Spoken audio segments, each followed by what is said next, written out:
దేవునికి మహిమ కలుగును గాక. దేవుని ఇచ్చిన మహాకృపను బట్టి దేవునికి అనేకమైన కోట్లాది వందనాలు స్తోత్రాలు చెల్లిస్తూ దేవుని ఆరాధిద్దాము. ఈరోజు మనతో మాట్లాడుతున్న విషయం ఏంటంటే పునరుత్థాన వార్త.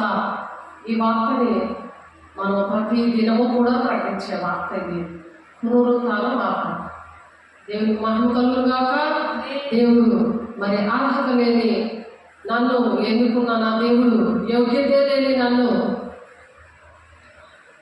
దేవుని కొరకు నీ కొరకు పిలిచావు అనే పాట పాడుకుంటూ అర్హత లేకుండా ఉన్న మనల్ని దేవుడు ఆశీర్వదించినందుకు, దీవించినందుకు ఆత్మీయంగా, శారీరకంగా, ఆర్థికంగా దేవుడు ప్రతి పరిస్థితుల నుండి విడిపించి దేవుడు మహిమపరచడానికి ఇచ్చిన ఈ గొప్ప దినాన్ని బట్టి దేవునికి అనేక కోట్లాది వందనాలు చెల్లిస్తూ దేవుని ఆరాధించుకుందాం.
Yeah.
కొరకు పిలిచాడు.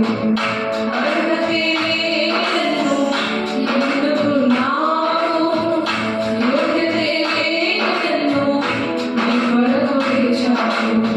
తోడినైన నన్ను విడిచితివా నీ సేవకై, మట్టినైన నన్ను నిలిపితివా నీ పస్తంభమై.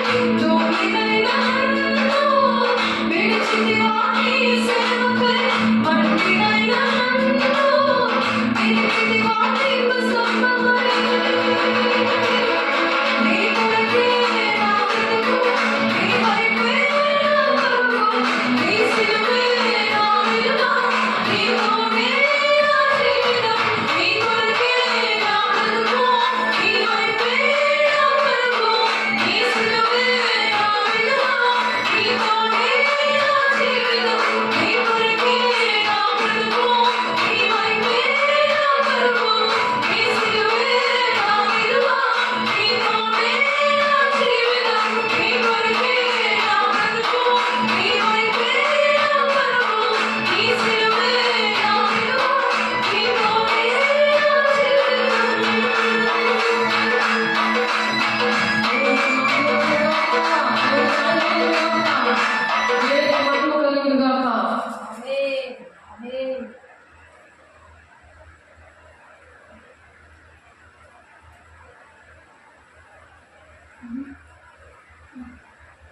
దేవుడు మనకి ఇచ్చిన మహాకృపను బట్టి దేవునికి అనేకమైన వందనాలు చెల్లిస్తూ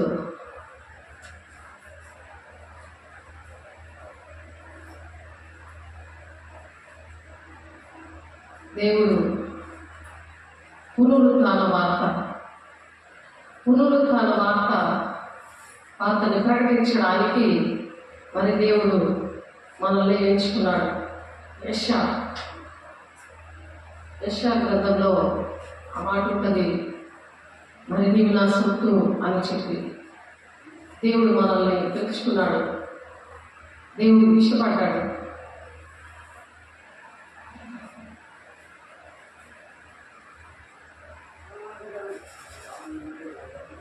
అయితే యాకోబు నిన్ను సృజించిన వాడను యెహోవా, ఇశ్రాయేలు నిన్ను నిర్మించిన వాడు ఈలాగు సెలవిచ్చుచున్నాడు, నేను నిన్ను విమోచించి ఉన్నాను, భయపడము అని చెప్తున్నారు. మనం ప్రతి పరిస్థితుల్లో కూడా భయపడుతూ ఉంటాము.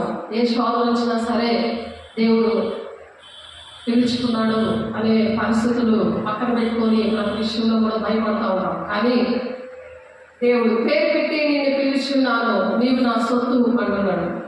అందుకని దేవుడు భయపడద్దు అని చెప్తున్నాడు. అందుకే మనం గురి వద్దకే పరిగెట్టాలి అనే మాటలు మనము ముందు మెసేజ్లో మనం నేర్చుకున్నాం. ఎటువంటి పరిస్థితులు వచ్చినా సరే దేవుడు నేర్పించిన బోధ మన యోధా పత్రికలో ఉంటుంది కదా అన్నమాట. యోధా పత్రిక 1వ అధ్యాయము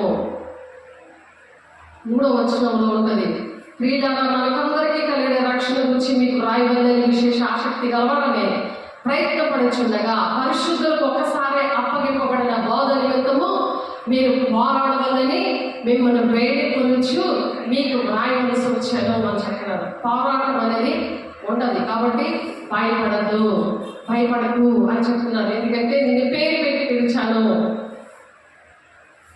అని చెప్తున్నాడు. కాబట్టి దేవుడు ఒక్కొక్కరిని ఒక్కొక్క విషయంలో అభిషేకిస్తాడు. అభిషేకించినప్పుడు మనము ఆ పరిశుద్ధులకి దేవుడు ఒకసారి అప్పచెప్పిన బోధలో మనం పరుగులు తీయాలి. ఆయన్ని సంతోషపెట్టాలంటే, మన హృదయవాంఛని ఆయన తీర్చాలంటే, మనం ఏ బాధలో ఉన్నా ఏ కష్టంలో ఉన్నా ఎటువంటి శోధన వచ్చినా శోధనని దేవుడు ఎలాగైతే జయించాడో, తండ్రి చిత్తాన్ని ఎలాగ జయించి మరణాన్ని జయించిన దేవుడు మన మధ్య నుండి మనతో మాట్లాడుతున్న విషయం ఏంటంటే, మరి యేసునందరి సకల పరిశుద్ధులకును అధ్యక్షులకును పరిచారకులకును క్రీస్తు యేసు దాసులైన పౌలును తిమోతియు శుభమని చెప్పి వ్రాయినది అని చెప్తున్నారు. ఎవరి కోసం అంటే దేవుడు పిలుపు అందుకున్న వాళ్ళు పరిశుద్ధంగా ఉండాలి. భయపడద్దు, నువ్వు నా సొత్తు అని దేవుడు చెప్తున్నప్పుడు వినాలి. విశ్వాసము నిరీక్షణతో దేవుని ప్రణాళికని తండ్రి చిత్తాన్ని మనం నెరవేర్చాలి. ఫిలిప్పి 1:1 మనం చాలాసార్లు చెప్తున్నాము. యేసునందరి సకల పరిశుద్ధులకును అని చెప్తున్నారు. సకల పరిశుద్ధులకును అందరికీ కాదు, పరిశుద్ధులకి. పిలుపు ఉంటుంది, పేరు పెట్టి పిలుస్తాడు. దేవుడు సత్తు నా సొత్తు అని పిలుస్తున్నాడు. కానీ ఆయన సొత్తుగా ఉండాలంటే, మరి ఆయన పునరుద్ధరణ వార్తను ప్రకటించాలి అని అంటే, ఆయన మాట విన్నప్పుడు, ఆయన లోబడి దుష్టుని ఎదిరించినప్పుడు వాడు మారిపోతాడు. నీతి మంతులు సింహంలాగా ధైర్యంగా ఉంటారని చెప్తున్నాడు దేవుడు. కాబట్టి ఆ నీతికి ముందుగా పరిశుద్ధత అనేది చాలా అవసరం. దేవుడు బిడ్డలారా మరి పరిశుద్ధులకు అధ్యక్షులుగా ఉండడానికి దేవుడు అధికారం ఇస్తాడు. కొంతమందిని అలా పిలుచుకుంటాడు, పరిచారకులుగా ఉండడానికి పిలుచుకుంటాడు. క్రీస్తు యేసు దాసులుగా ఉన్నవారు ధైర్యపరిచి ఆ మాటలు మీకు చెప్పడానికి, అటువంటి బిడ్డలకి చెప్పడానికి దేవుడు సహాయం చేస్తున్నాడు. దేవుడు మరి చిన్న బిడ్డల దగ్గర నుంచి కూడా దేవుడు అటు విషయాల్లో ఆశపడి మరి ఆ పరిశుద్ధత విషయంలో దేవుడు ఈ మాటలు ప్రకటిస్తున్నాడు. ఎందుకంటే ఈ పెద్దోళ్ళకే కావాలి పరిశుద్ధత అనుకుంటారు. కానీ పాలు విడిచిన టైంలో సమయాన్ని మరి హన్నా పెంచింది, మరి ఏలియాకి అప్పచెప్పింది. బాలుడైన సమయాలతో దేవుడు మాట్లాడారు. ఆ విషయాలు మీరు అందరికీ తెలుసు. కానీ మరి ఏ విధంగా మరి పిల్లల విషయంలో దేవుడు, ఎందుకంటే దేవుడు మాట్లాడే దేవుడు కాబట్టి అందరితో కూడా మాట్లాడతాడు. పాలు విడిచిన టైం దగ్గర నుంచి వృద్ధుల వరకు, చనిపోయే వరకు దేవుడు మాట్లాడే దేవుడు. ఆ విధంగా మనం అంతం వరకు సహించుకున్నప్పుడు మన రక్షణ అనేది ఆ విధంగా కాపాడుకోవాలని మత్తయి 24:13 మనం చదువుకున్నాము. ఆ విధంగా పరిశుద్ధతని ఆ విధంగా మనం మెయింటైన్ చేసుకోవాలి. కాబట్టి ఆయన ఇక్కడ లేడు, తాను చెప్పినట్టు ఆయన లేచి ఉన్నాడు. రండి ప్రభు పట్టుకున్న శ్రమ చూచి త్వరగా వెళ్ళి ఆయన మృతుల్లో నుండి లేచి ఉన్నాడని ఆయన శిష్యులకు తెలియజేయండి. ఇదిగో ఆయన గలిలయలోనికి మీకు ముందుగా వెళ్ళుచున్నాడు అని చెప్పి ఆయన తండ్రి చిత్తాన్ని నెరవేర్చాడు దేవుడు. ఆయన ఇక్కడ లేడు. ఎందుకంటే పునరుత్థాన వార్త ఇది. ఎవరు కూడా అలాగా ఎవరి సమాధి కూడా ఖాళీగా లేదు. యెరూషలేములో ఇప్పుడు వెళ్ళి చూస్తే ఆయన సమాధి ఇప్పటికీ కూడా ఖాళీగానే ఉంది. కానీ ప్రపంచంలో ఎవరి సమాధి కూడా లేదు. కాబట్టి ఆయన ఇక్కడ లేడు. తాను చెప్పినట్టే ఆయన లేచున్నాడు. రండి ప్రభు పండుకొన్న స్థలం చూచి త్వరగా వెళ్ళి ఆయన మృతుల్లో నుండి లేచి ఉన్నాడని ఆయన శిష్యులకి తెలియజేయండి అని. ఇదిగో ఆయన గలిలయలోనికి మీకు ముందుగా వెళ్ళుచున్నాడు, అక్కడ మీరు ఆయనను చూదురు, ఇదిగో మీతో చెప్పి తిని అని చెప్తున్నారు. ఇక్కడ మత్తయి 28:66 ఇప్పుడు చదివాము. ఈ విషయాలు ఎవరు చెప్తున్నారు? దూత స్త్రీలను చూచి దూత చెప్తుంది మాటలు. దూత మనము దేవుని బిడ్డలుగా సేవకులుగా ఉన్నాము కాబట్టి మనల్ని దూతలుగా దేవుడు నిర్ణయించాడు. ఆ విషయం కూడా మనం తెలుసుకున్నాము. ఆ విషయం కూడా మనం ముందు మెసేజ్లో మనము విన్నాము. దూతలుగా దేవుడు పునరుత్థాన వార్తని ప్రకటించడానికి దేవుడు మనల్ని ఎంచుకున్నారు. కాబట్టి హెబ్రీయులకు రాసిన పత్రికలో ఉన్నది ఆ మాట. ఇక్కడ దూత స్త్రీలను చూచి మీరు భయపడకుడి, సిలువ వేయబడిన యేసును మీరు వెతుకుచున్నారని నాకు తెలియను అని చెప్తున్నాను. దూత చాలా మంది దేవుడు వెతుకుతారు, దేవుడు మాట్లాడాలని. కాబట్టి ఇక్కడ చాలా మంది దేవుడి బిడ్డలు వెతుకుతున్నారు. విశ్రాంతి దినం గడిచిపోయిన తర్వాత మరి ఆదివారంలో తెల్లవారు జామున మగ్దలేని మరియ వేరొక మరియ సమాధి చూడవాలని వచ్చి వాళ్ళు వెతుకుతున్నారు. అలాగే మనము స్త్రీలుగా ఉంది, మనం వెతకాలి. స్త్రీ పురుషులనే భేదం లేదని గలతీ 3:28-29 ఉన్నట్లుగా ప్రతి ఒక్కరూ కూడా పునరుత్థాన వార్తని ప్రకటించాలి. కాబట్టి ఇదిగో ప్రభు దూత పరలోకం నుండి దిగి వచ్చి రాయి పొందించి దాని మీద కూర్చుంది. అప్పుడు మహాభూకంపము కలిగింది. అది ఎవరైనా సరే దొంగలు ఎత్తుకుపోయారని అంటారు కొంతమంది. ఎందుకంటే అలాగా ఇప్పటి వరకు కూడా ఆ వార్త బట్టే యూదులు ఇప్పటి వరకు కూడా దేవుడిని ఇప్పటి వరకు కూడా ఎరగగా ఉన్నారు. ఎందుకంటే ఆ రాయి పొర్లించింది, దాని మీద కూర్చున్నాడు ఈ దూత.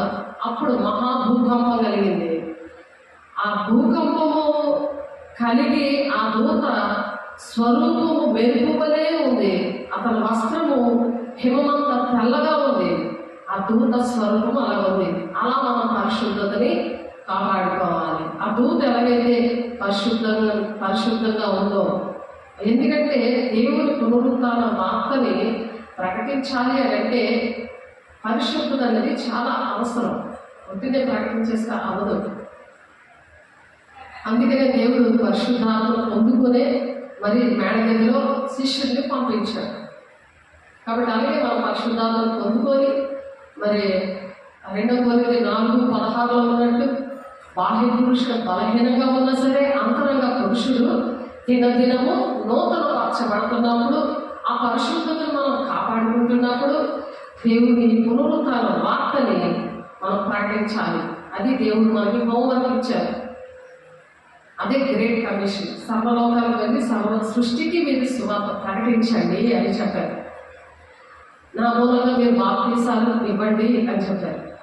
తర్వాత నేను ఏ సంగతులు చెప్పానో అవి మాత్రమే మీరు చెప్పండి అని దేవుడు ప్రధానమైన ఆజ్ఞ. ఇది ప్రతి ఒక్కరి ఇంటిలోనికి ఈ వార్తని దేవుడు ప్రకటించడం దేవుడు సహాయం చేశాడు. అది ఆన్లైన్లో ఉన్న బిడ్డలు, ఆఫ్లైన్లో ఉన్న బిడ్డలు కూడా ఆ దూతల్లా ఉండాలి, అలా పరిశుద్ధంగా ఉండాలి. ఆయన హోంవర్క్ అనేది చేయాలి. తండ్రి చిత్తం అది. తండ్రి చిత్తము నెరవేర్చే వాళ్ళే దేవుని రాజ్యానికి వెళతారు అని దేవుడు చెప్తున్నాడు. మాకు 7:27 ఒక రోజు చెప్పుకుంటా ఉంటాం, జ్ఞాపకం చేసుకుంటా ఉంటాం. దేవుడి మాటలు విన్నాము. మనుషుల మాటలు వినకపోతే వాళ్ళు ఎంత కోపం వస్తుందో, ఇంట్లోనైనా బయట అయినా జాబ్లో అయినా ఏ విషయమైనా మరి దేవునికి ఎంత కోపం వస్తుంది. తండ్రి చిత్తాన్ని నెరవేర్చకపోతే దేవుని రాజ్యం అనేది ఉండదు. అందుకనే పునరుత్థాన వార్తని ప్రతి ఒక్కరూ ప్రకటించడానికి అర్హత ఏంటంటే పరిశుద్ధత. కాబట్టి ఆ పరిశుద్ధత ఎలా ఉండాలి? ఆ పరిశుద్ధత మరి ఆత్మ శరీరము రెండు కూడా పరిశుద్ధంగా ఉండాలని చెప్తున్నారు దేవుడు. కాబట్టి అలా పరిశుద్ధంగా ఉన్నప్పుడు హెబ్రీయుల 1:7 తన దూతలను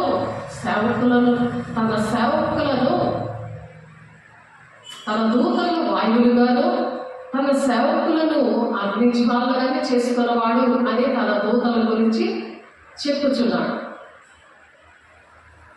కాబట్టి మనం దూతలుగా ఈ వాయువు అనే లెక్క ద్వారా అగ్ని జ్వాలగా మరి పాటలు పాడుతున్నట్టుగా దేవుడు అలాగా అభిషేకించి దేవుడు పిలుచుకొని మన పరుగు అలా పరిగెడతాం అన్నమాట. గురి ఎత్తుకే పరిగెట్టమని పౌలు చెప్పినట్లుగా అలాగే దేవుని వార్త, పునరుత్థాన వార్తని దేవుడు ప్రకటించడానికి ఇష్టపడుతున్నాడు. కాబట్టి ఇక్కడ ఆ దూత స్వరూపము మెరుపు వలె ఉందంట. ఇది మెరుపులాగా వెళ్ళిపోతుంది. ఇది పునరుత్థాన వార్త మరి నెట్ ద్వారా వెళ్తుంది, యూట్యూబ్ ద్వారా వెళ్తుంది. కాబట్టి మీ ఇంట్లోకి వస్తుంది. కాబట్టి మీరు విని దాని ప్రకారం నడవాలని దేవుడు మిమ్మల్ని ప్రేమించి మీకు దాకా మీ కాళ్ళ దగ్గర వరకు తీసుకొస్తాడు. ఆ పునరుత్థాన వార్త వినడానికి మతం కులమని భేదం లేదు అని అందరి కోసం దేవుడు ప్రాణం పెట్టాడు. భూలోకం అంతా కూడా దేవుడు మహిమపరచడానికి ఈ వార్తని తెలుసుకోవడానికి దేవుడు ఆశపడి ఈ మాట చెప్తున్నారు. కాబట్టి దేవునికి ఇష్టంగా మనం ఉండాలంటే పరిశుద్ధంగా ఉన్నప్పుడే ఈ మాటలు అర్థమవుతాయి. లేకపోతే అప్పటికే వింటారు, అప్పుడు బాగుంటుంది, తర్వాత మర్చిపోతారు. దాని ప్రకారం నడవలేరు. అంతవరకు సహించబడే రక్షణ పొందుకుంటాడు అనే మాటకి న్యాయం జరగదు. ఆ పరిశుద్ధత లేనప్పుడు దేవుని రాజ్యానికి వెళ్ళలేదు. ఎందుకంటే అది పరిశుద్ధ పట్టణం కాబట్టి ఆ పరిశుద్ధ పట్టణానికి వెళ్ళాలంటే ఇక్కడ పౌలు గారు చెప్తున్నారు 2 కొరింథీ 7:1 ఒకటో వచనంలో ఈ మాట కూడా చాలాసార్లు మనం చెప్పుకోవడం జరిగింది. దేవుడు ప్రియులారా అని పిలుస్తున్నాడు. ప్రియులారా, మనకి ఈ వాగ్దానాలు ఉన్నవి కనుక దేవుని భయంతో పరిశుద్ధతను సంపూర్తి చేసుకొనిచు, పరిశుద్ధతను సంపూర్తి చేసుకోవాలి. సగం పరిశుద్ధత, కాసేపు లోకము, దేవుడి ప్రణాళిక ఏ విధంగా మన పట్ల ఉంది, దేవుడు ఏ విధంగా మనం వాడుకోవాలని ప్రతి ఒక్క మనిషి పట్ల దేవుడికి ఒక ప్రణాళికతోనే కదా సృష్టించాడు. తలాంతులు ఇచ్చాడు, అభిషేకం ఇచ్చాడు, ఆయన రక్తం ఇచ్చి కొనుక్కొని ఆయన వార్తను ప్రకటించాడు. అనేక మంది నశించుకోకుండా కుటుంబాలు, సంఘములేంటి, మరి దేశం ఏంటి, ప్రపంచం ఏంటి, అలాగా దేవునికి ఇష్టంగా నడవాలని, సుఖశాంతులతో ఉంది ప్రతి ఒక్కరూ దేవుని రాజ్యాన్ని వెళ్ళాలని దేవుడు ప్రియులారా అని పిలుస్తూ దేవుడు కొన్ని వాగ్దానాలు ఇచ్చాడు.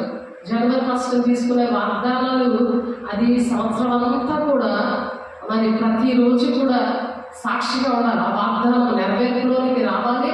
ఆ వాగ్దానం ప్రకారము మనం సాక్షిగా ఉండి ఇతరులు బలపరచాలి. మనం పరిశుద్ధతలో ఉన్నప్పుడు ఆ వాగ్దానం నెరవేర్చబడతారు. కాబట్టి దేవుడు మనకి ఈ వాగ్దానాలు ఉన్నవి కనుక దేవుడు భయముతో పరిశుద్ధతను సంపూర్తి చేసుకోవాలి. అది సంపూర్తి చేసుకోవాలి. పరిశుద్ధతని సంపూర్తి చేసుకోవాలి.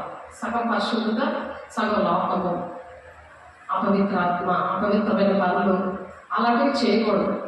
అపవిత్రమైన అలవాట్లు, పాత జీవితం, రోత జీవితం అవన్నీ కూడా విడిచిపెట్టాలి. దేవుడితో పరిశుద్ధంగా ఉన్నామా లేదని చెక్ చేసుకోవడానికి ప్రార్థన, సహవాసము, రొట్టెలు చూడండి. ఎడతెగక ఉండినప్పుడు మీకు భయం కలుగుతుంది. అసలు వాడబడతారని చెప్తారు. కాబట్టి అలా వాడబడినప్పుడు దేవుని బిడ్డలు అనేకమైన అద్భుత కార్యాలు దేవుని బిడ్డల ద్వారా మరి దేవుడు చేస్తున్నప్పుడు దేవుడు సహాయం చేసే గొప్ప దేవుడు, శక్తిమంతుడు దేవుడు మన మధ్య ఉన్నారు. కాబట్టి ఆ వార్తని ప్రకటించడానికి చంటి బిడ్డలతో సహా ప్రకటించవచ్చు. చంటి బిడ్డలతో కూడా దేవుడు మాట్లాడుతాడు. వాళ్ళు కూడా ప్రతి మాటను చెప్పగలరు. సమూయేలు 11:25 ఆ సమయమైన యేసు చెప్పినది ఏమనగా, తండ్రి ఆకాశములను భూమిని ప్రభా, నీవు జ్ఞానులకును వివేకులకును ఈ సంగతులను మరుగు చేసి పసి బాలులకు బయలుపరిచినామని నిన్ను స్తుతించుచున్నాము.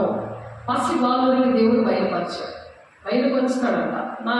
నా పరిచర్యలో పసి బాలుడికి అనేకమైన విషయాలు బయలుపరిచారు. కాబట్టి సూర్య అని, మరి శేఖర్ అని, ఎస్తేర్ అని, మరి అలాగే అభిషేక్ అని, ఇలాగ దేవుని బిడ్డలకి దగ్గర 6 10 దగ్గర బాప్తీసాలు అయ్యింది. వాళ్ళకి బాప్తీసాలు ఇచ్చి మరి దేవుని ఆత్మతో వాళ్ళు నింపబడ్డారు. అన్ని జనులతో సహా మరి బాప్తీసం తీసుకోకపోయినా సరే మరి వాక్యం చెప్తున్నప్పుడు పరిశుద్ధాత్మను పొందుకున్నారు అన్ని జనులతో సహా. అది అపోస్తలుల కార్యం 10:44 ఉంటుంది. ఆ విధంగా అన్ని జనులతో సహా మరి దేవుని ఆత్మని పొందుకున్నారు. పరిశుద్ధతని కాపాడుకోవాలి. పొందుకోవడం గొప్పతనం కాదు, కానీ ఇక్కడ పరిశుద్ధతని కాపాడుకోమంటున్నారు. ఇక్కడ 2 కొరింథీయులు రాసిన పత్రిక 7:1 ఆయన పట్ల దేవుడికి ఒక ప్రణాళిక ఉంటుంది. ఎవరి దగ్గర అయితే బాప్తిసం తీసుకుంటారో వాళ్ళకి దేవుడు ఏ ప్రణాళిక అయితే ద్వారా నడిపించుకుంటాడో, ఏ పిలుపు దర్శనం ద్వారా ఉంటారో వాళ్ళకి కూడా అదే ఆశీర్వాదము వాళ్ళకి దేవుడికి ఇచ్చాడు. అలా ఇచ్చినప్పుడు అవి కొనసాగించుకోవాలి. ఆ కొనసాగించుకోవడం ఎలాగా అని చెప్తున్నారు, శరీరమును ఆత్మకు కలిగిన సమస్త కల్మషము నుండి మనలో పవిత్రులుగా మనం చేసుకోవాలి అని చెప్తున్నారు. ఆ పరిశుద్ధతలో సమస్తము కూడా పరిశుద్ధంగా ఉంచుకోవాలి. కాబట్టి ఆ విధంగా మనం ఉండాలని, సంపూర్ణంగా మనం దేవుని పని చేయడానికి, దేవుని ప్రణాళికని నెరవేర్చుకోవడానికి ఆ విధంగా ఉండాలని దేవుడు ఆశపడుతున్నారు. అలాగా పసిబాలుడికి దేవుడు బయలుపరుస్తున్నాడు. ఎవరు పెద్దోళ్ళకే అనుకుంటారు, కానీ దేవుడి ప్రణాళిక ఏంటంటే పసిపిల్లల దగ్గర నుండి దేవుడు మాట్లాడుతూ వస్తాడు. సమూయేలు గారితో అలాగే మాట్లాడారు. కాబట్టి ఇక్కడ మత్తయి సువార్త 28 ఆయన ఇక్కడ లేడు, తను చెప్పినట్టు ఆయన లేచి ఉన్నాడు. రండి, ప్రభు పండుకున్న స్థలం చూచి త్వరగా వెళ్ళి ఆయన మృతుల్లో నుండి లేచి ఉన్నాడని ఆయన శిష్యులకు తెలియజేయడి. ఇదిగో ఆయన గలిలయలోనికి మీకు ముందుగా వెళ్ళుచున్నాడు, అక్కడ మీరు ఆయనను చూదురు, ఇదిగో మీతో చెప్పి తినని మరి ఆ దూత ఇక్కడ స్త్రీలతో మాట్లాడుతున్నారు. స్త్రీలే 5 గంటలకి అలా అక్కడ దేవుని యొక్క ఆ సమాధిలోనికి వెళ్ళి శిష్యులతో చెప్పిన శిష్యులు అప్పటికి పరిశుద్ధాత్మ పొందుకోలేదు కాబట్టి వాళ్ళ రూపంలో దాక్కొని ఉన్నారు. ఎందుకంటే వేసే రూపం వచ్చింది కానీ వేసే గుణాలు రాలేదు. ఎప్పుడైతే పరిశుద్ధతను సంపూర్తి చేసుకుంటారో వేసే గుణాలు కూడా వస్తాయి. అలా నీతిమంతులు సింహంలాగా ధైర్యంగా ఉంటారు, ఆ రక్షణని కాపాడుకుంటూ ఉంటారు. అలా కాపాడుకున్న స్త్రీలు వచ్చారు, వాళ్ళతో దూత మాట్లాడుతుంది. ఆ దూతే ఇక్కడ హెబ్రీలు 1:7 ప్రకారము మనం వాడబడ్డానికి పునరుత్థాన వార్తని దేవునికి అలా వార్తని ప్రకటించాలి. అగ్ని జ్వాలలుగాను దేవుడు మనం చేశాడు. తన దూతల గురించి దేవుడు చెప్తున్నాడు. అలాగా వారు భయముతో మహా ఆనందముతోనూ సమాధి యొక్క నుండి త్వరగా వెళ్ళి ఆయన శిష్యులకు ఆ వర్తమానం చెప్పడానికి పరిగెడుతున్నారు స్త్రీలు. శిష్యులకు కూడా తెలియలేదు పునరుత్థాన వార్త. కాబట్టి ఆ పునరుత్థాన వార్త తెలియలేదు కాబట్టి యేసు వారిని ఎదుర్కొని మీకు శుభమని చెప్పాను, మీకు శుభమని చెప్తున్నాడు. వారు ఆయన ఎదురుకు వచ్చి ఆయన పాదములు పట్టుకొని ఆయనకు మొక్కగా ఆయన పాదాలు పట్టుకొని మొక్కుతున్నారు. యేసు వారిని ఎదుర్కొని మీకు శుభమని చెప్పాను. వారు ఆయన వద్దకు వచ్చి ఆయన పాదములు పట్టుకొని ఆయనకు మొక్కుతున్నారు. యేసు భయపడి మీరు వెళ్ళి నా సహోదరులు గలిలయకు వెళ్ళవల్లని వారు అక్కడ నన్ను చూతురని వారికి తెలుపుడని ఆయన చెప్తున్నారు. యేసు పాదాలు పట్టుకున్నారు. దూత చెప్పినప్పుడు స్త్రీలు మరి ఆ విధంగా మొక్కారు. మరి యేసు వారికి ఎదుర్కొన్నాడు, శుభమని చెప్పాడు.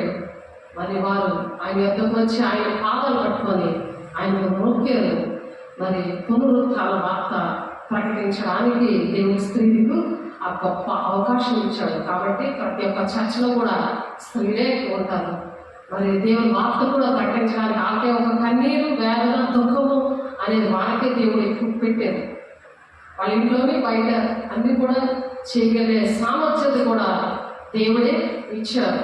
కాబట్టి యేసు భయపడుకుడి మీరు వెళ్ళి నా సహోదరులు గలిలయకు వెళ్ళవద్దని వారు అక్కడ నన్ను చూదురని వారికి తెలుపుడని, గలిలయకు వెళ్ళి మీరు వెళ్ళండి, నా సహోదరునికి చెప్పండి, వారు అక్కడ నన్ను చూస్తారు అని చెప్పి ఆ విధంగా చెప్పడం జరిగింది. మరి వారు వెళ్ళిచుండగా కావలి వారిలో కొందరు పట్టణంలోనికి వచ్చి జరిగిన సంగతులన్నింటినీ ప్రధాన యాజకులతో చెప్తున్నారు. ప్రధాన యాజకులు అందరితో కూడా ఈ సంగతులు చెప్పారు ఈ స్త్రీలు వెళ్ళి. మరి కాబట్టి వారు పెద్దలతో కూడా వచ్చి ఆలోచన చేసి ఆ సైనికులకు చాలా ద్రవ్యం ఇచ్చారు.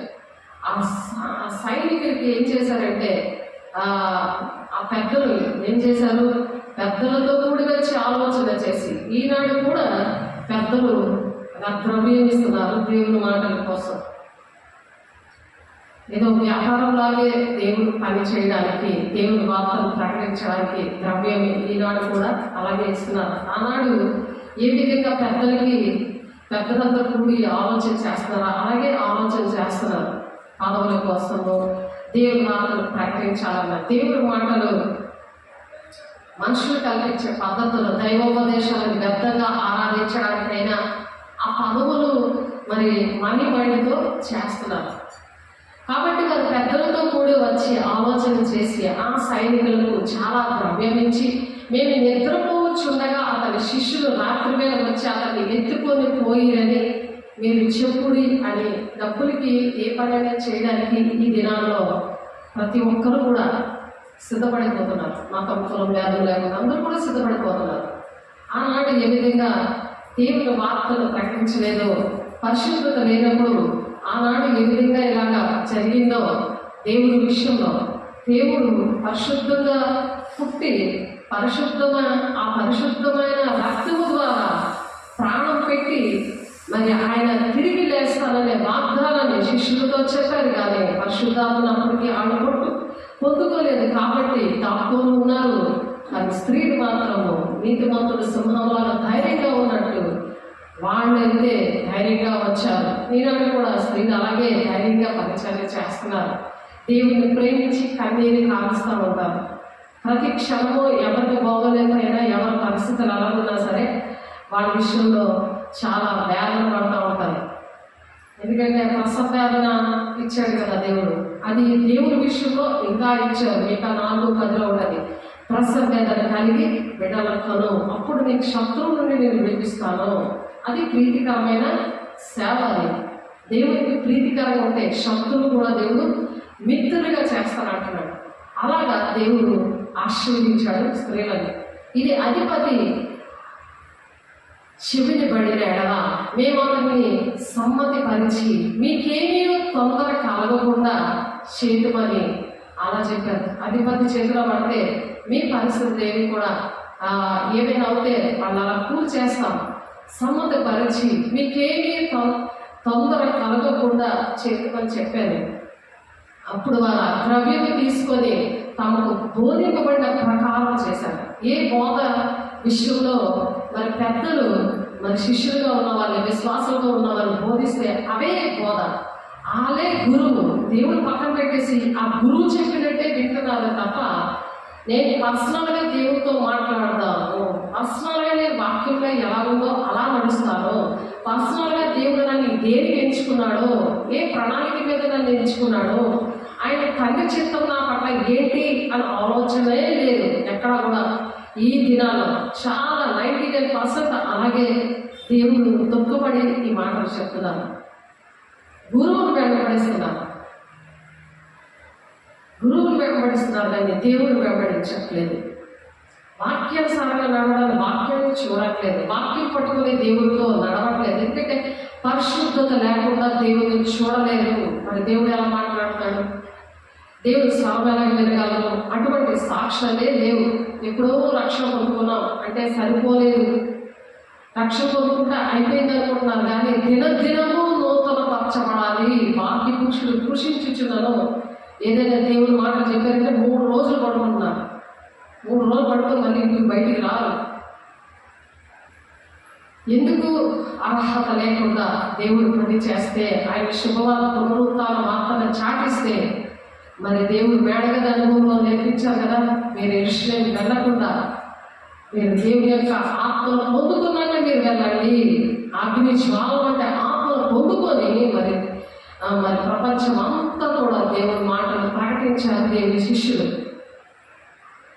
అలాగా దేవుడు మీరు సర్వలోకాన్ని వెళ్ళి సర్వ సృష్టికి సువార్తను ప్రకటించాడు అన్నాడు. ఈ శుభమైన వార్తని ప్రకటించమని వారికి చెప్పిన దేవుడు మనతో కూడా చెప్పాడు, పునరుత్థాన వార్తని ప్రకటించమని. కానీ అక్కడ కూడా ఆనాటి దినాల్లో కూడా ఆ ద్రవ్యం తీసుకొని తమకు ఏదైతే బోధించారో అది వాళ్ళు బోధించారు. ఎవరైతే ఆ డబ్బులు తీసుకొని పని చేస్తారు అంటే వ్యాపారం, మనీ మైండ్తోనే పని చేస్తున్నారు, వ్యాపారం చేస్తున్నారు దేవుడితో. అక్కడే దేవుడు కోపం వచ్చి మరి ఇంకో దగ్గర ఉండదు బల్ల అంటే అక్కడ నా తండ్రికి వ్యాపారంగా మీరు చేశారని ఆ బల్లలనే తెగదోశాడు దేవుడు. ఈ మాట యూదులతో వ్యాపించి నేటి వరకు ప్రసిద్ధమైనది. ఈ మాట ఏంటంటే ప్రసిద్ధమైంది మాటలు. ఇప్పుడు వరకు కూడా యూదులు దేవుని నమ్మకోకుండా ఉండడానికి కారణము ఇదే. ఆనాడు ఆ డబ్బులు ఇచ్చి మరి ఆ విధంగా మాట్లాడినందుకు, డబ్బులు ఇచ్చి అలాగా ఏదైతే బోధించామో అదే మీరు బోధించండి అని చెప్పినందుకు మరి ఆ విధంగా ఈనాడు కూడా జరుగుతుందన్నమాట. మరి జకరియా గారు ప్రవచించారు ఈ విషయాలు. జకరియా గురించి నెరవేరే మరి ప్రవచనాలు ఏంటంటే సర్వశక్తివంతుడైన దేవుడు తన అద్వితీయ కుమారుని యేసుక్రీస్తు జన్మించడానికి 10 శతాబ్దాల ముందు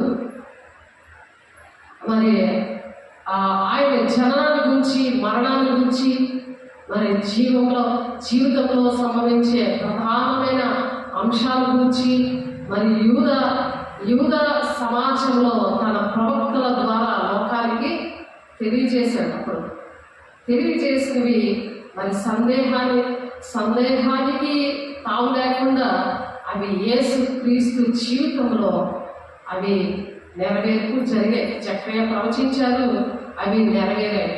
మరి యూదా సమాజంలో మాత్రం నేటికి కూడా మెస్సేజ్ను అంగీకరించట్లేదు. కారణం అదే.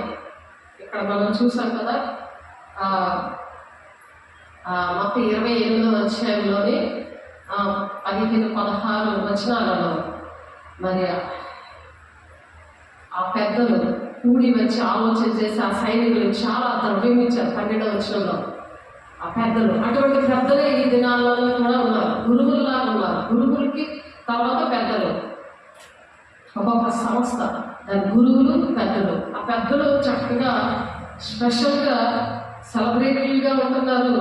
స్పెషల్ ట్రీట్మెంట్ తీసుకొని మరి దేవుని విశ్వాసుల్ని వాళ్ళని వాడుకుంటున్నారు. వాళ్ళ శిష్యులుగా మాత్రం తయారు చేయట్లేదు. తండ్రి చిత్తాన్ని ఏ విధంగా నెరవేర్చాలని కూడా మనకి అటువంటి దేవునాత్మ లేక, పరిశుద్ధత లేక, పరిశుద్ధాత్మ దేవుడు నడిపింపు లేక ఆ దినాలు ఎలాగైతే ద్రవ్యం నుంచి అలాగా వాళ్ళు ఏ బోధ చేయమంటే అలా బోధ చేస్తున్నారో, ఈనాడు కూడా పునరుత్థాన వార్త మరి ఆ పెద్దలందరూ కూడా కూడి ఆ సైనికులు చాలా ద్రవ్యం ఇచ్చారు. ఆ సైనికుల ప్లేస్లో ఇప్పుడు ఆ విశ్వాసులు ఉన్నారు, పెద్దలు ఉన్నారు. మరి ఎవరైతే భక్తి చేశారో, మరి దేవుడు ప్రాణం పెట్టాడు అని దేవుడి మాటలు వెంబడించట్లేదు. పర్సనల్గా ప్రార్థన చేసుకొని మరి దేవుడు నీకు ఆలోచన చెప్తాను, నీకు నడవలసిన త్రోవ నేను బోధిస్తాను అని నాతో మాట్లాడాడు. కీర్తన 32:8 అబ్బో నీకే అని చెప్పి నా గురువు గారు నాకైతే ఆ విషయాలు చెప్పలేదు. అబ్బో నీకే అన్నాడు కానీ. కానీ నేను దేవుణ్ణి పాదాలు పెట్టుకొని ఏడ్చినప్పుడు ఈ క్షణం వరకు కూడా నాకు ఆలోచన చెప్పి నడవలసిన త్రోవ నా దేవుడు బోధించి పెట్టే నేను ఈ మర్మము దేవుడి దగ్గర నుండి నేను పొందుకోగలిగాను. పొందుకొని మరి దేశంలో మరి ప్రపంచం అంతా కూడా సుఖశాంతితో ఉండాలి, తండ్రి చిత్తాన్ని నెరవేర్చాలి, మరి దేవుని రాజ్యంలో ప్రతి ఒక్కరూ ఉండాలి అనే ఒక భావనను కలిగించాడు నా దేవుడు. అలాంటి ఆ పునరుత్థాన వార్తని ప్రకటించడానికి దేవుడు ప్రతి ఒక్కరిని ఆశీర్వదించాలని దేవుడు ఆశపడి మాటలు చెప్తున్నాడు. దేవుడి బిడ్డ, మేము నిద్రలో వచ్చుండగా అతని శిష్యులు రాత్రి వేళ వచ్చి అతను ఎత్తుకొని పోయారని ఈ అబద్ధమైన బోధ బయలుదేరింది ఆనాడే. అందుకని ఇప్పటి వరకు కూడా ఆ యూదులు ఆ జకర్యా ప్రవచనము జకర్యా గారు ఏదైతే ఆయన మరణాల గురించి, జీవితంలో సంభవించే ప్రధానమైన అంశాల గురించి, మరి యూదా సమాజంలో తన ప్రవక్తల ద్వారా లోకానికి మరి ఏ విధంగా ఆనాడు తెలిపాడో, ఆ సందేహాలన్నింటినీ కూడా తావు లేకుండా అవి యేసుక్రీస్తు జీవితంలో ఆనాడు జరిగాయి. అదే ఆ జరిగినవే విషయాలే ఇక్కడ మొత్తం 28వ అధ్యాయంలో మీరు చదువుకుంటున్నాం ఆ పునరుత్థాన వార్త గురించి. కానీ ఈ దినం వరకు ఎప్పుడైతే ఆ అబద్ధ బోధ ఏంటది, మేము నిద్రపోవచ్చుండగా అతని శిష్యులు రాత్రి వేళ వచ్చి అతన్ని ఎత్తుకొని పోయిరి అని చెప్పండి అని ఆనాడు సైనికులకి మరి ద్రవ్యం ఇచ్చి ఆ పెద్దలు ఆ వార్తని ఆ విధంగా అబద్ధ బోధనగా ఎలాగైతే నిర్ణయించారో, ఈనాడు కూడా చాలామంది వాక్యాన్ని ఖండించిన నేరుతో అపొస్తలుల బోధ అనేది దేవుడు మరి నేర్పిస్తే యూదా పత్రిక 1:3 ప్రకారం పరిశుద్ధులకి అప్పచెప్పిన ఆ బోధ విషయంలో పోరాటం లేకుండా మరి గురువు ఏం చెప్తే అదే విధంగా నడవడానికి శిష్యులు ఆ విధంగా ఇప్పుడు ఈ దినాల్లో కూడా అది నెరవేర్పులోనికి వచ్చేసింది. జకర్యా గారి ప్రవచించిన ఆ ప్రవచనము ఆ నెరవేర్పులోనికి వచ్చింది.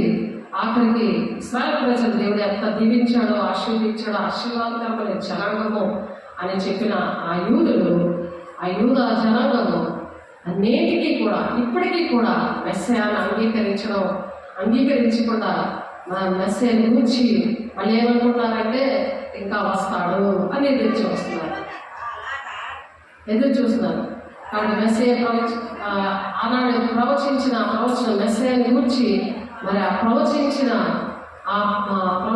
వారిలో గుర్తింపదగిన వాడు ఎవరంటే జకరియా మాత్రమే. అది చిన్న ప్రవక్తల్లో ముఖ్యుడు ఆయన. కాబట్టి ఆ ప్రవచనాలు నెరవేర్పులో ఇప్పుడు జరుగుతున్నాయి. కాబట్టి మేము నిద్రపోవచ్చుండగా అతని శిష్యులు రాత్రి వేళ వచ్చి అతన్ని ఎత్తుకొని పోయారని చెప్పండి అనగానే చెప్తున్నారు. అప్పుడు శిష్యులు కూడా అలాగే గురువు ఏది చెప్తే మరి వాక్యంలో అనేక విషయాలు ఆ విధంగా చెప్తున్నారు. ఇది అధిపతి చెవిని పడిన ఎడల మేము అతను సమ్మతిపరిచి మీకేమీ తొందర కలగకుండా చేద్దామని చెప్తున్నారు. అనేకమైన డినామినేషన్లు వచ్చేసాయి. ఒక్కొక్క సిద్ధాంతము ఒక్కొక్క లాగా బోధిస్తూ ఉంది. అప్పుడు వారు ఆ ద్రవ్యం తీసుకుని తమకు బోధింపబడిన ప్రకారం చేసి ఈ మాట యూదులలో వ్యాపించి నేటి వరకు ప్రసిద్ధమైపోయింది. 11 మంది శిష్యులు యేసు తమకు నిర్ణయించిన గలిలయలోని కొండకు వెళ్ళారు. 11 మంది శిష్యులు కూడా దేవుడు 16వ వచనం మొత్తం 28 నుంచి 16వ వచనం చూడండి. 11 మంది శిష్యులు కూడా యేసు తమకు నిర్ణయించిన గలిలయలోని కొండకు వెళ్ళారు. ఎప్పుడైతే స్త్రీలు ప్రకటించారో ఆ గలిలయ కొండకు వెళ్ళి వారు ఆయన చూచి ఆయనకు మొక్కిరిగానే కొందరు సందేహించారు. మొక్కారు, చాలా మంది సందేహించారు ఆ శిష్యుల్లో కూడా. ఎందుకంటే అప్పటికి వాళ్ళు పరిశుద్ధాత్మను పొందుకోలేదు. అయితే యేసు వారి యొద్దకు వచ్చి పరలోకమందును భూమి మీద నాకు సర్వాధికారము ఇయ్యబడి ఉన్నది అని చెప్పాడు. ఫస్ట్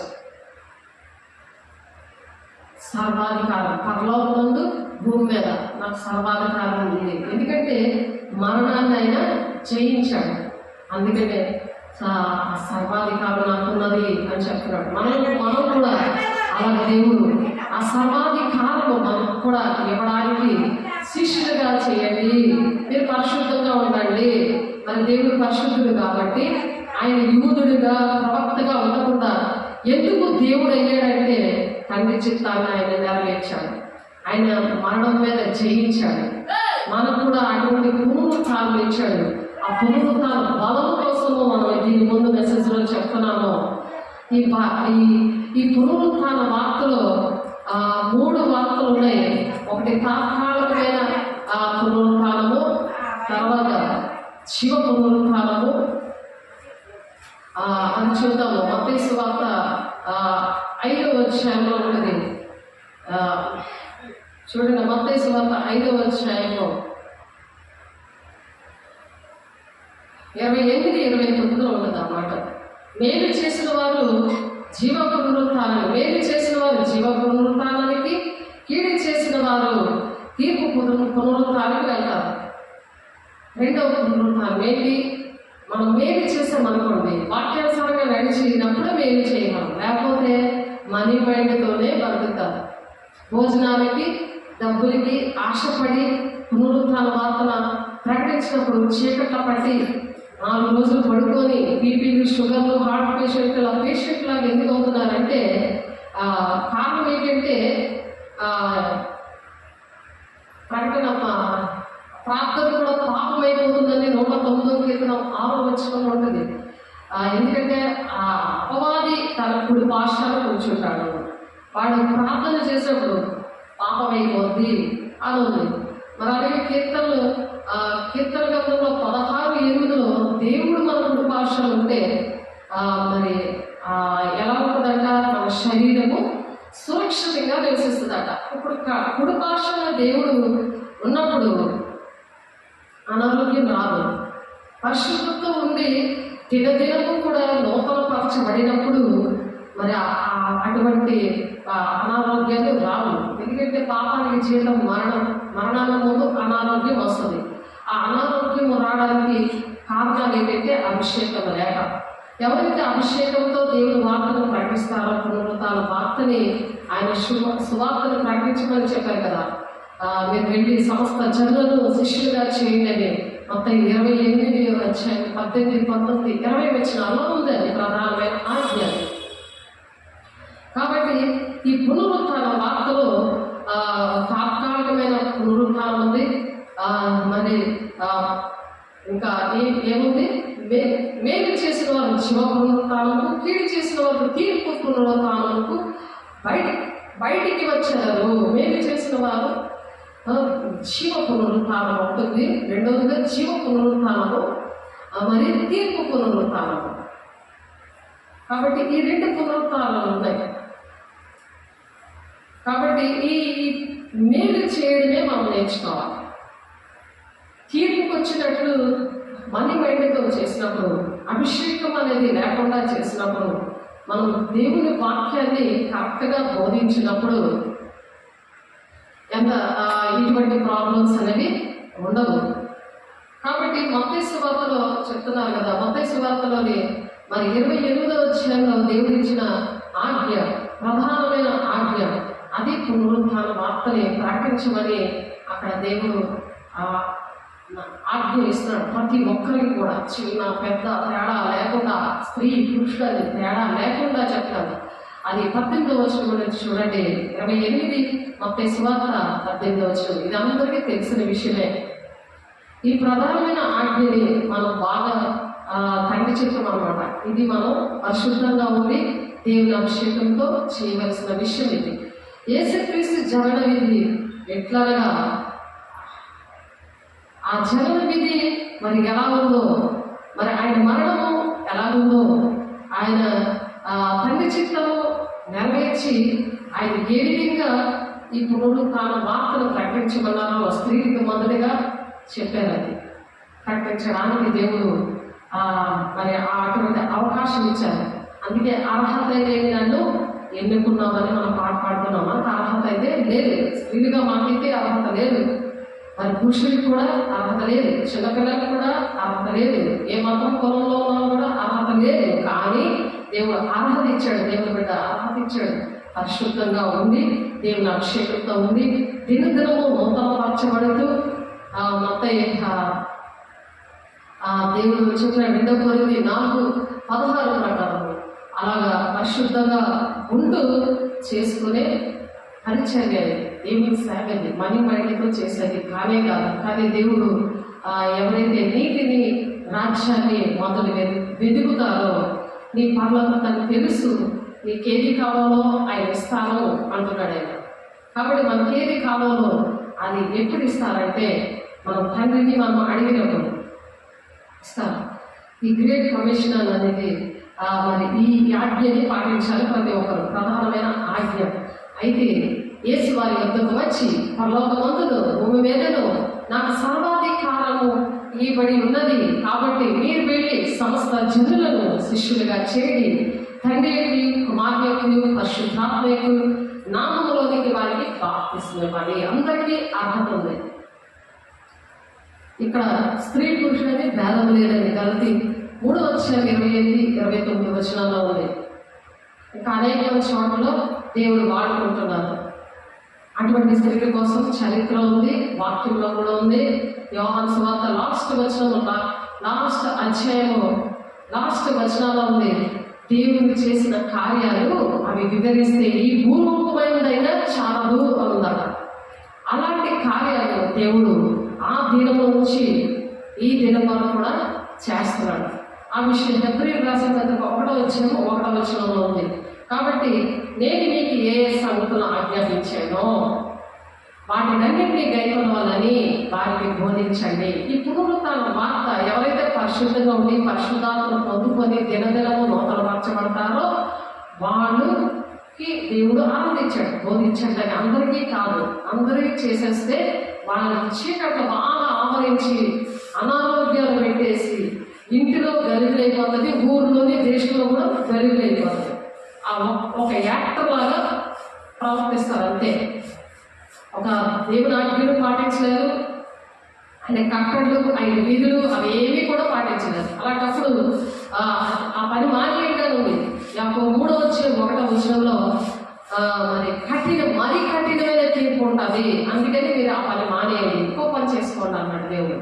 కాబట్టి దేవుడు పరిశుద్ధులకు ఒక్కసారి చెప్పబడిన బోధ నిమిత్తం మీరు పోరాడండి అని ఒకటి చెప్తున్నారు. ఇష్టం వచ్చిన బోధలు చేయకూడదు. నేను మీకు ఏ సంగతులు ఆజ్ఞాపించానో, దేవుడు ఏ సంగతులు అయితే దేవుడు ఆజ్ఞాపించాడో అవన్నీ కూడా దేవుడు వాక్యంలో ఉన్నాయి. స్వరం ద్వారా దేవుడు మాట్లాడతాడు, కలం ద్వారా మాట్లాడతాడు, మరి భాషలతోనే మర్మాలను దేవుడు బోధిస్తాడు. డైరెక్ట్గా భాషలతో మాట్లాడంటే దేవుడితోనే మాట్లాడటము అని వాక్యం చెప్తుంది. అవన్నీ కూడా మనం మీరు డిస్క్రిప్షన్లో చూస్తే అవన్నీ కూడా వివరించే సాక్ష్యాలతో వాక్యంతో ఉన్నాయి. అవన్నీ కూడా దేవుడు మరి భక్తి నాకు నేర్పించడం అంటే దేవుడు నేర్పించాడు. గుడ్డివారికి మరి చూపునివ్వడానికి, బంధకాలు ఉన్న వాళ్ళు విడిపించడానికి అభిషేకించాలని దేవుడు పేరు పెట్టి పిలిచి మరి దేవుడు నేర్పించి అటువంటి ఏరియాలో నన్ను దేవుడు నిలబెట్టుకున్నాడు. యెషయా 42:6-7 ఉందన్నమాట.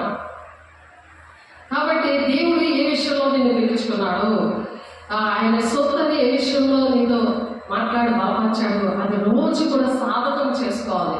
ఆ విషయంతో దేవుడిని పాదాల దగ్గర కూర్చోవాలి. పనులు చేస్తున్నా సరే దేవుడితో మాట్లాడుకుంటారు. మనుషులతో మాట్లాడుకోవడం కాదు, దేవుడితో మాట్లాడుకోవాలి. మనుషులతో మాట్లాడితే వాడికి కూడా మనం అలా నడిచి వాళ్ళని కూడా నడిపించే వారిగా ఉండాలని దేవుడు ఆశపడి ఈ మాటలు చెప్తున్నారు. దేవుని మీద ఒకసారి ఆలోచించండి.